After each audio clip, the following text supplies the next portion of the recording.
del ayuntamiento o a las del sastre? Te va agradar rodar así en la comunitat i tindre el mar ben a prop i aquestes coses? Pues la verdad es que lo pasamos muy bien, porque el grupo humano que éramos de trabajo, la verdad es que éramos gente con muchas ganas, además, y no sé, yo creo que todos conectamos muchísimo. Fere Martínez, moltíssimes gràcies per haver xerrat en Extrafararium. Gràcies. A tu. Ella és una xica de Galícia i és un xic de Nules i responen al nom artístic per a les qüestions músiques de Gas and Rocío. I com Gas and Rocío es dediquen a fer música, ells confien en el seu talent musical, en el MySpace i en l'autoedició per a triomfar al món dels escenaris. I nosaltres des d'ací les desitgem moltíssima sort. Són Gas and Rocío, un duo de Castelló que es mou entre el rock i l'electrònica i que és addicte a les melodies hipnòtiques.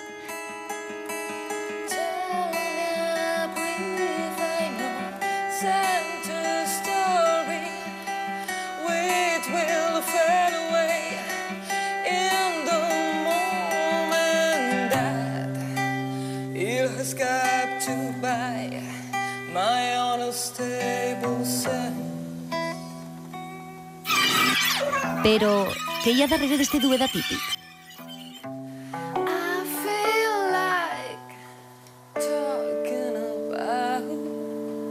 Gas and Rocío graven els seus temes a casa, en un xicote d'estudi. Este es mi estudio, lo tenemos en mi casa y grabamos aquí.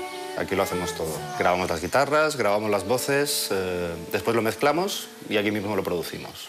Un humilde estudio, como veréis.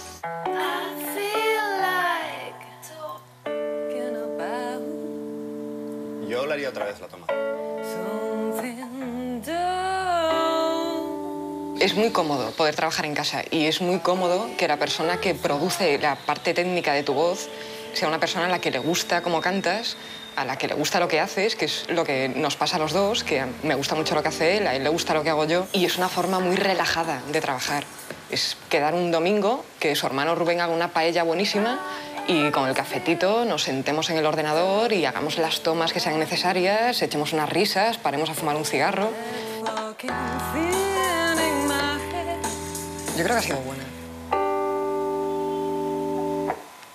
Aquí vienes tú.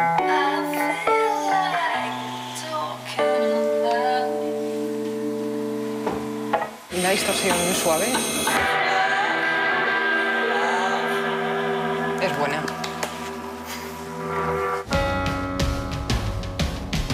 No se ha interesado ningún sello discográfico por nosotros y hemos estado pensando que igual a nosotros tampoco nos interesa ninguno. Porque el mercado de la música ha cambiado y la mentalidad de los empresarios no. Y entonces hay un desfase importante.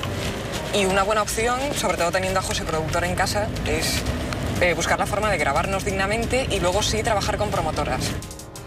Gas and Rocío assagen quasi tots els dies, inclosos els caps de setmana en este antic maset, un lloc tranquil on la seva música creix al marge de la indústria. Nos conocimos en un local de ensayo, aquí al lado, en Serratins. Ella estaba tocando la batería y yo pasaba por allí. Bueno, de hecho iba a ensayar yo con mi guitarra. Y nada, allí nos conocimos en el mismo local de ensayo. Empezamos a trabajar juntos después de una paella, un domingo. Tomándonos el café, me enseñó una canción que acababa de grabar poniendo él voz y melodía. Y me dijo, pues podrías probar a cantarla tú a ver cómo queda. Y nos reímos un montón, nos gustó cómo quedaba.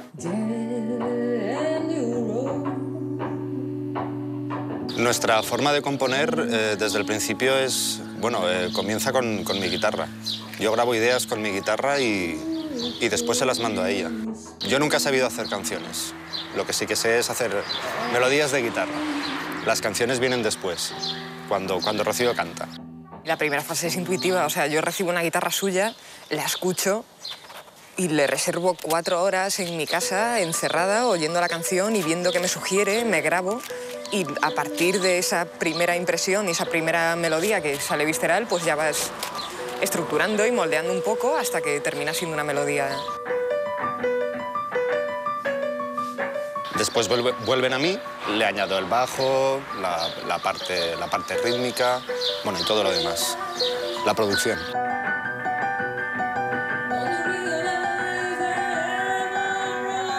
Nuestras influencias sobre todo son, bueno, Radiohead. Radiohead es lo que no paramos de escuchar. Pero esto de música actual, ¿no?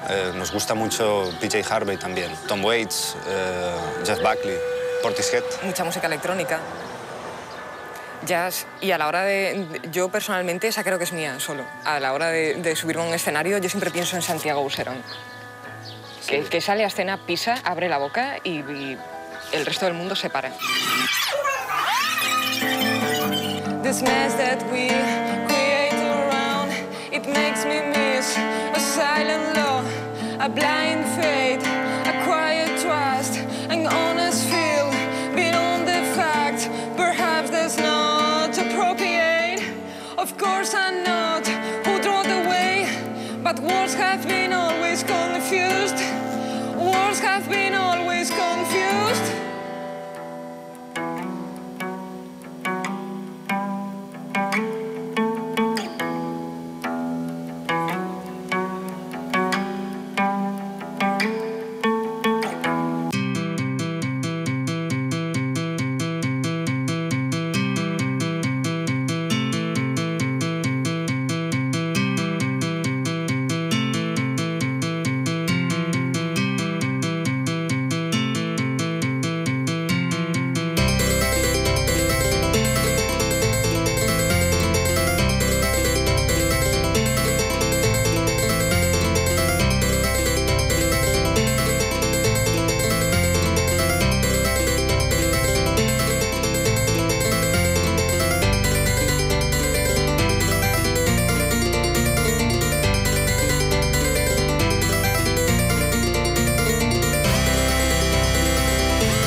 Elias Querejeta sempre va ser un productor diferent, atípic, intel·lectual, vinculat amb el procés creatiu de les pel·lícules. Hem parlat amb Elias Querejeta. Té 74 anys, el tio continua buscant nous talents. El seu nom apareix en els títols de crèdit d'algunes de les millors pel·lícules espanyoles dels últims 40 anys. Ha sigut un dels productors més importants i més premiats del nostre cinema. Parlar d'Elias Querejeta és parlar del passat i el present del cinema espanyol. Però tu fores jugador de primera divisió durant 6 anys. Com recordes aquella època? La recuerdo bien porque la Real sigue siendo mi equipo, sin duda de ninguna clase. Para mí es el único equipo. Los demás son otros equipos, pero la Real es realmente mi equipo. La recuerdo bien, sí. Tuve buenos amigos. Sigo teniendo amigos de aquella época que jugamos juntos. Y bueno, muy buena relación con todos ellos. Però el cinema fou més fort que el futbol. No, siempre me interesó el cine desde muy niño. El fútbol también, pero el cine incluso antes que el fútbol. Desde una vez que mi padre apareció por casa y puso una sábana en un lugar de aquella casa tan grande y empezó tenía un aparato en el hombro y se lo puso en una mesa y se puso a proyectar y salió Charlot en la pantalla. Y desde entonces el cine me pareció fantástico. Per això et llançares a l'aventura de crear la teva pròpia productora l'any 63. Bueno, yo creo que creé la productora antes. Lo que pasa es que en el año 63 ya, después de tener la experiencia que tuve como guionista de determinados productores, me pareció más interesante que si tenía que decidir alguien que fuera yo y no otro. Y entonces me convertí en productor de cine a través de esa experiencia, que había sido una experiencia en ese aspecto para mí negativa. I tenir una productora aleshores era prou diferent a tenir-la ara. Bueno, en aquella época había una dificultad máxima, que era que existía Franco. Lo que sí traté en todos los casos es de saltarme la censura franquista, que era directamente un horror, y había que establecer formas de alguna manera de engañar a la censura para poder hacer las películas. Por ejemplo, en El espíritu de la colmena hubo un intento de cortar una parte de la película y, en fin, y también en otras, en La prima angélica. Lee esto. Solo lo subrayado. Entre tantas víctimas inocentes sacrificadas a la furia roja, quizás sea la muerte del niño José Ángel Cerneda la que produce más honda y violenta indignación. En la Prima Angélica hubo incluso asaltos a 2 cines, uno en Madrid, en el Cine Amaya, y otro en el Cine de Balmes en Barcelona. Y se llevaron la película. 5 dècades de cinema. Ens podries destacar una pel·lícula de cada dècada en les que has participat? No elijo ninguna. Ni de cada década ni de cada siglo. No quiero elegir. No lo hago nunca, de verdad. Si pudiera convencer a Paco, le gusta la caza. Es cazador.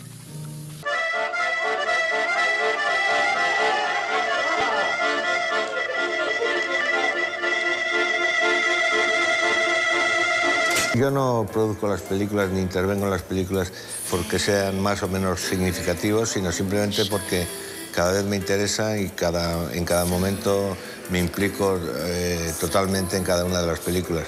Luego el resultado, una vez que ya he terminado la película y la película, como si dijéramos, se ha dado por terminada, ya no vuelvo a ver nunca las películas.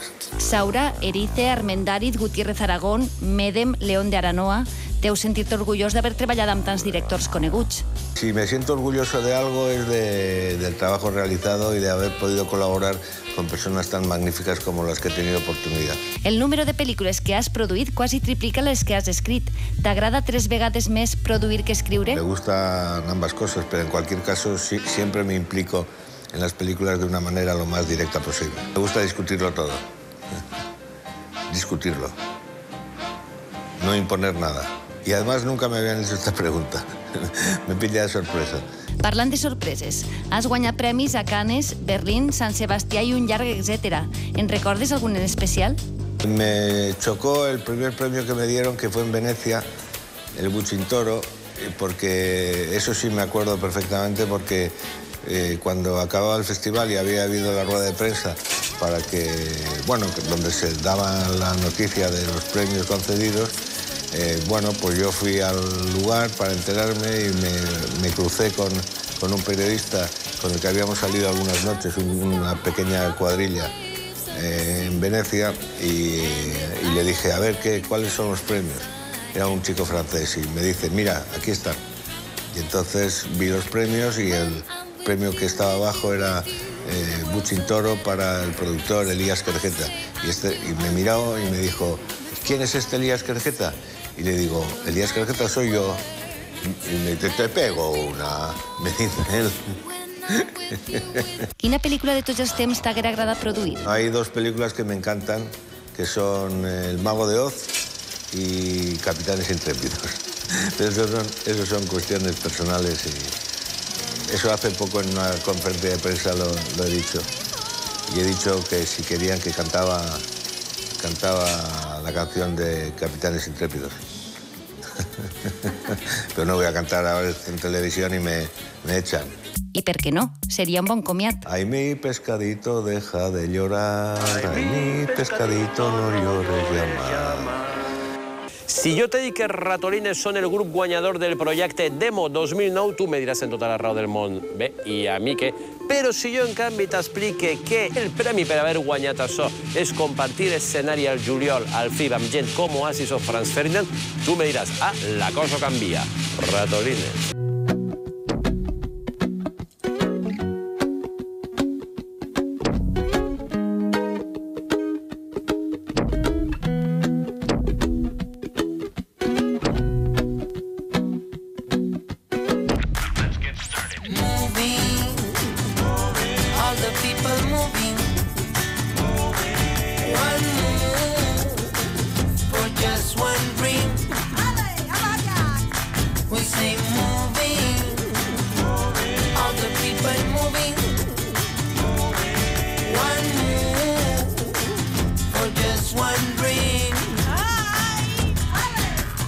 Jaume, Aarón, Jussi, Carmelo i Paco són Ratolines, una formació que va néixer al 1999 al Càcer.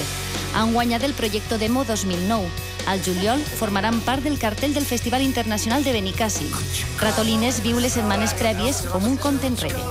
En el film sabemos cuánto vamos a tocar. Yo creo que será rollo de esos 40-50 minutos. Más, ¿no? Ahí tienes para Lo malo es que no salgan todos. Es hacer un repertorio ahí. Claro, pero es lo que tienen que esperar, claro.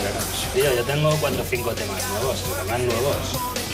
Tú traes el tuyo nuevo, si Paquito tiene algunos nuevos... Ah, yo me saqué el bajo. Yo tengo uno nuevo también. Son 7 nuevos, otro repertorio. Vamos para allá.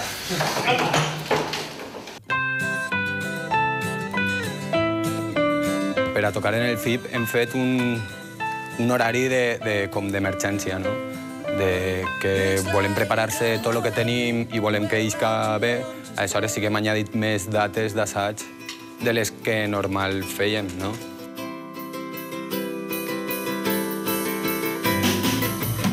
Ja és la segona vegada que estava en el concurs i va ser tota una sorpresa, perquè jo estava en un altre país i tot. I, bueno, doncs res, varem fer-ho, intentant fer-ho bé, però no esperaven guanyar, i resulta que al final, mira, varen guanyar. I el premi és tocar, el principal premi és tocar en Benicàssim. Però després n'hi ha molts xicotes premis, no? Tocar molts de puestos, t'ajuden a fer més concerts. No te graven un disc, però sí que te fan d'agència de management.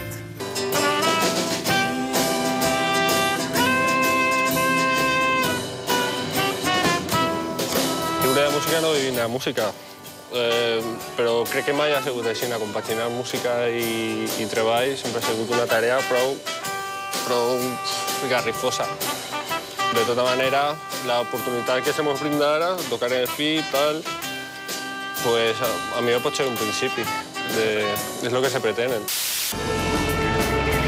Ratolines no té cap disc al mercat, però sí diverses maquetes gravades per ells mateixos. També són els autors del videoclip d'un dels seus temes.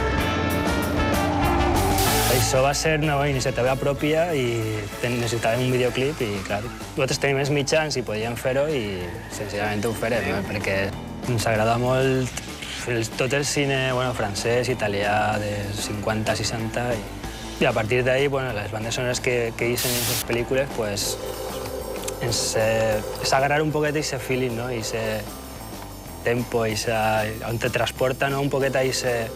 Enseguida te recorda com si estigueres en una pel·lícula d'aquestes, en blanc i negre, italiana, entonces és el que pretenem. Ratolines canten en anglès, encara que la major part dels temes no tenen lletra. La seva música barreja els instruments convencionals amb altres molt menys habituals. Bueno, a part dels més típics de teclats, guitarra, batería, contrabajo no es muy típico, pero bueno, bajo, contrabajo, trompeta. Luego están ya los instrumentos más jugueteros, que aquí hay unos cuantos. Ahí Carmelo tiene aquí el ukelele, enséñalo para acá. El pequeño gran ukelele, el piano de juguete y chorraditas más así, más de percusión y tal, como el flexatón. Silbato de varas. Y, bueno, el cinexin, melódica y el vibra slap. Nos sentimos, sobre todo cuando tocamos música, nos queremos sentir como los niños cuando están con sus juguetes jugando y tratamos de investigar con estos sonidos y, en fin, era un poco eso, sentirse como un niño, ¿no? Asseguren tindre moltes influències musicals, però totes portades al rock. I quan se'ls pregunta pel tipus de música que fan, ho tenen clar. Una música estupenda. Simpaticorra, vamos. Es que es difícil definirse realmente. Yo no... Cuando me preguntan esto no sabría qué decir, ¿sabes? Es música y entra... Claro, es verdad, es un poco que nos definen los demás y tienen la necesidad de hacerlo, ¿no? Muchas veces la música yo creo que no hay que analizarla tanto, simplemente sentirla y ya está.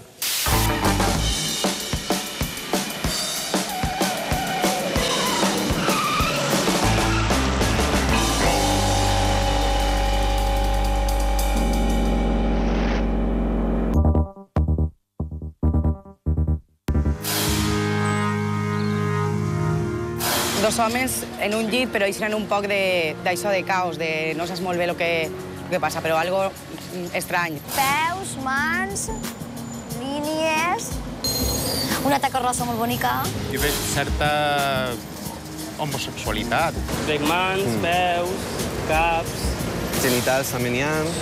Jo no sé, però bueno. Sobretot una quantitat de línies enorme i representació del cos humà, com vibració, moviment, dinamisme. Braços, peus, genitals, humans... A mí, sinceramente, es el caos de les línies. La mancha rosa. Jo destacaria un poquitiu el fet d'això, del color sobre les línies. El me dice que está de revés. Que no se ven ojos, nada, caras, solamente pies, brazos, incluso el pene. A mi personalment em crida més l'atenció la taca de baix, que jo diria que és un llit. Un caos, pero tremendo. A mí me dona mal de capa. Pues entre caos, erotisme... Un hombre con grandes problemas, que tiene un lío en la cabeza, que tantos problemas está enredado. A mi em recorda una miqueta l'expressionisme alemany. Modern i surrealista i l'abstracte. A Miró una miqueta per lo del color negre i les línies tan finetes. Modern. Suposo que és el que se porta ara, no? El que se fa ara. El còmic, no sé, moltes referències nos ocurrixen. Esta serie tiene un poco como tema de fondo la sexualidad, pero fundamentalmente es un estudio sobre el individuo humano, ¿no? Las figuras se repiten, hay como un juego circular del movimiento, es un estudio en ese sentido también como del movimiento del cuerpo humano. Ella és una veterana al món de l'animació a Espanya i, de fet, ja fa 13 anys que ella va guanyar un Goya al millor curtmetratge.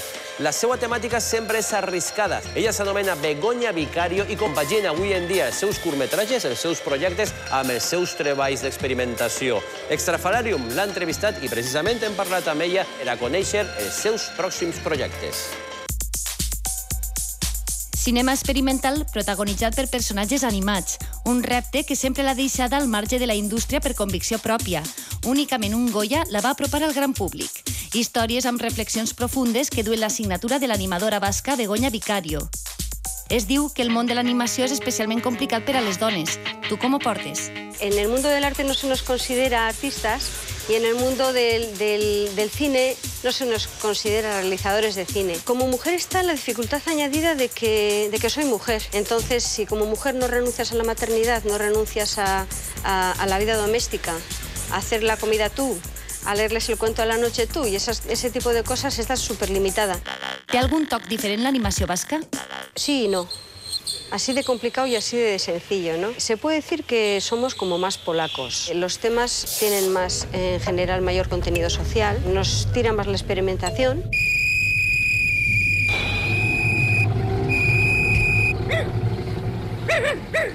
Què opines de l'animació que es fa a la comunitat valenciana de la mà de Pablo Llorens o Samorti? Yo admiro muchísimo su técnica.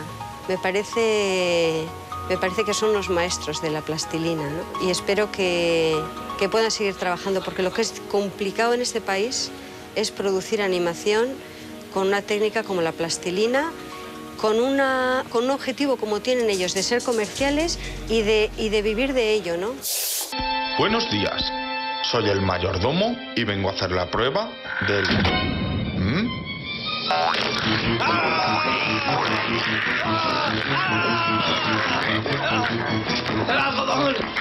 No engaña. Creus que els teus treballs d'animació tenen una visió específicament femenina? Me di cuenta, empezando a realizar, que tenía que definir la voz de quien estaba narrando la historia que sucedía. Y el neutro siempre es el masculino. Y sin más, yo cambié el género del personaje y decidí que mis personajes iban a ser personajes femeninos, ¿no? Y creo que eso cambia el punto de vista, inevitablemente. Para la realizadora también. Porque no es cierto que sea neutro. Cuando utilizas el masculino no es cierto que es neutro. Y te das cuenta cuando no utilizas el masculino. Però precisament un home, ton pare, et va influir molt. Ell era fotògraf i un dels teus curs de filmacions seues. Eso fue en mi película Carne Humana. Sí, para mí me hizo mucha ilusión utilizar fragmentos de películas domésticas de Super 8, infladas, porque además están muy bien tomadas, las tomas son muy buenas.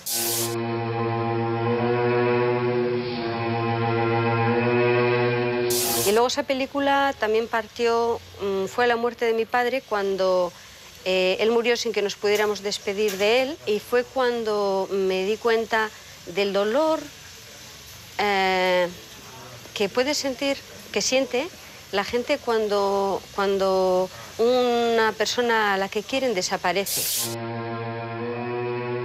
En esa película los muertos están vivos hasta que no les encuentren.